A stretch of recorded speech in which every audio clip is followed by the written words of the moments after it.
नमस्कार, आप देख रहे हैं सिटी पोस्ट लाइव और मैं हूं रवि। इस वक्त दिल्ली के भारत मंडपम से लेकर देश के कोने कोने तक राजनीतिक गलियारों में सिर्फ एक ही नाम गूंज रहा है और वो है नरेंद्र दामोदर दास मोदी। कहते हैं कि इतिहास लिखे नहीं जाते, इतिहास रचे जाते हैं। और आज यानी 10 जून 2026 को भारत के लोकतांत्रिक इतिहास का वो पन्ना पलट गया है जिसे पिछले 6 दशकों से कोई छू तक नहीं सका था। प्रधानमंत्री नरेंद्र मोदी ने एक ऐसा अभूतपूर्व रिकॉर्ड अपने नाम कर लिया है जिसने आजाद भारत के पहले प्रधानमंत्री पंडित जवाहरलाल नेहरू के सबसे बड़े कीर्तिमान को भी ध्वस्त कर दिया है। नरेंद्र मोदी अब लगातार बिना किसी रुकावट के देश के सबसे लंबे समय तक सेवा करने वाले लोकतांत्रिक रूप से चुने गए प्रधानमंत्री बन चुके हैं। अगर हम इस ऐतिहासिक रिकॉर्ड को आसान भाषा में समझें, पूरी बात को समझें, तो देश की जनता द्वारा चुने जाने और लगातार पद पर बने रहने की है। जी हां, आज 10 जून 2026 को प्रधानमंत्री नरेंद्र मोदी ने पीएम पद पर अपने 4399 लगातार दिन पूरे कर लिए हैं। लेकिन यहां ध्यान देने वाली बात यह है कि पंडित जवाहरलाल नेहरू देश के पहले आम चुनाव के बाद 13 मई 1952 को निर्वाचित प्रधानमंत्री बने थे और अपनी मृत्यु तक लगातार 4398 दिनों तक इस पद पर बने रहे थे। आज पीएम मोदी ने 4399 दिन पूरे करके नेहरू के इस लगातार निर्वाचित कार्यकाल के रिकॉर्ड को एक दिन से पीछे छोड़ दिया है। हालांकि नेहरू आजादी के तुरंत बाद यानी 1947 से 1952 तक अंतरिम सरकार के प्रधानमंत्री थे, इसलिए कुल कार्यकाल में वो अभी भी आगे हैं। लेकिन चुनाव जीतकर लगातार बने रहने के मामले में मोदी अब देश में नंबर 1 हो गए हैं। यह सफर किसी जादुई राजनीतिक स्क्रिप्ट से कम नहीं है। पीएम मोदी 26 मई 2014 को पहली बार प्रधानमंत्री पद की शपथ ली थी।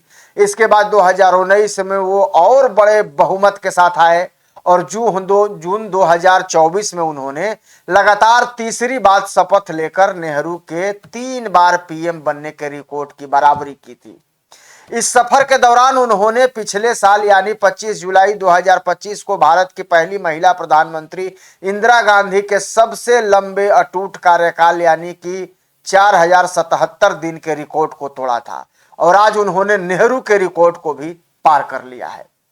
इन दोनों जन नेताओं ने 2 अलग अलग सदियों के भारत का नेतृत्व किया और दोनों ने यानी कि दोनों के सामने चुनौतियां भी बिल्कुल अलग अलग थी। जब नेहरू प्रधानमंत्री बने थे तब भारत की आबादी महज 34 करोड़ थी। देश विभाजन के जख्मों से उबर रहा था और पहले आम चुनावों में सिर्फ 53 पार्टियों ने हिस्सा लिया था।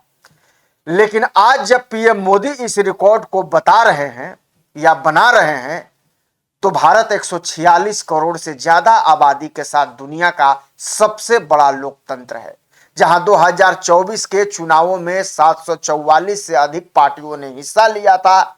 नेहरू के दौर में आज की तरह सोशल मीडिया या 24 घंटे चलने वाले न्यूज चैनल नहीं थे, जबकि मोदी का शासनकाल हर सेकंड इंटरनेट, टीवी और सोशल मीडिया की 24 घंटे की कड़ी निगरानी और स्क्रूटनी के बीच चल रहा है। इस ऐतिहासिक मौके पर आज दिल्ली का सियासी तापमान भी 7वें आसमान पर है।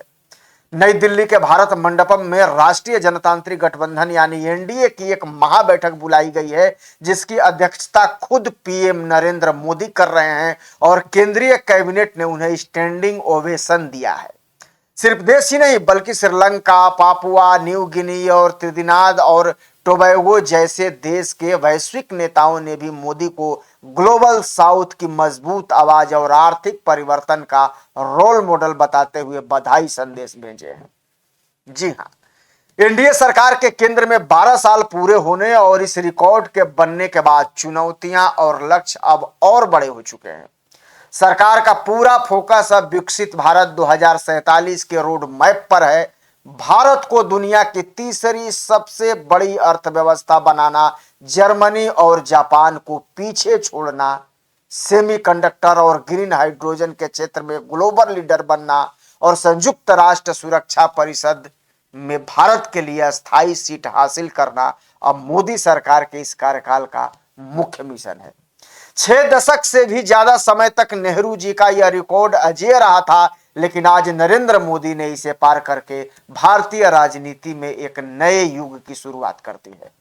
बतौर मुख्यमंत्री और प्रधानमंत्री मोदी अब 9,000 से अधिक दिन सरकार के मुखिया के रूप में बिता चुके हैं। यह मील का पत्थर सिर्फ एक आंकड़ा नहीं है, बल्कि देश के करोड़ों मतदाताओं के उस भरोसे का प्रतीक है जो उन्होंने बार बार ईवीएम का बटन दबाकर जताया है।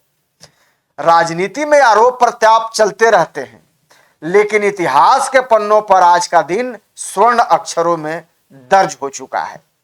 तो नरेंद्र दामोदर दास मोदी जो भारत के प्रधानमंत्री हैं, वो अब सबसे ज्यादा कार्यकाल वाले प्रधानमंत्री बन गए हैं और उन्होंने नेहरू जी के रिकॉर्ड को तोड़ दिया है। इंदिरा गांधी के रिकॉर्ड को वो पहले ही तोड़ चुके हैं। लेकिन आप क्या राय रखते हैं इस खबर को लेकर, कमेंट में जरूर बताइएगा और खबर को ज्यादा से ज्यादा शेयर भी कर दीजिएगा। धन्यवाद।